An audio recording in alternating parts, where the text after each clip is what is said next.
പകുതി വില തട്ടിപ്പ് സംബന്ധിച്ച് ഒറ്റപ്പാലത്ത് രജിസ്റ്റർ ചെയ്യപ്പെട്ട കേസുകളിൽ സന്നദ്ധ സംഘടനയും ഏരിയ കോർഡിനേറ്റർമാരായ 2 വനിതകളും പ്രതിസ്ഥാനത്ത്.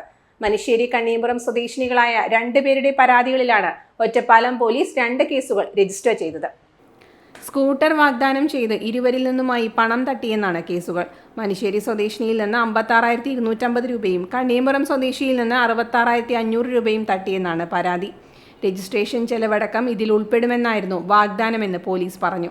ഇരു പരാതികളിലും സോഷ്യോ എക്കണോമിക് ആൻഡ് എൻവയോൺമെന്റൽ ഡെവലപ്മെന്റ് സൊസൈറ്റിയാണ് 1-ാം പ്രതിസ്ഥാനത്ത്. മനുശ്ശേരി സ്വദേശിനിയുടെ പരാതിയിൽ സൊസൈറ്റിയുടെ ഏരിയ കോർഡിനേറ്റർ ശ്രീജ ദേവദാസും കണ്ണീമ്പുറം സ്വദേശിനിയുടെ പരാതിയിൽ ഏരിയ കോർഡിനേറ്റർ അനിതയുമാണ് 2-ാം പ്രതികളെന്ന് പോലീസ് പറഞ്ഞു. സൊസൈറ്റിയുടെ പേരിലുള്ള ബാങ്ക് അക്കൗണ്ടുകളിലേക്കാണ് കഴിഞ്ഞ ഒക്ടോബർ 7 മുതൽ ഫെബ്രുവരി 8 വരെയുള്ള കാലയളവിൽ ഇരുവരും തുക കൈമാറിയത്.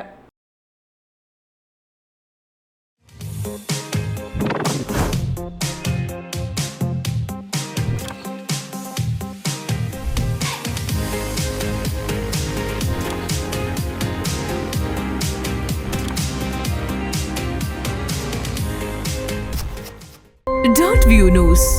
കാഴ്ചകളാണ് ലോകം. കണ്ടു തുടങ്ങുക.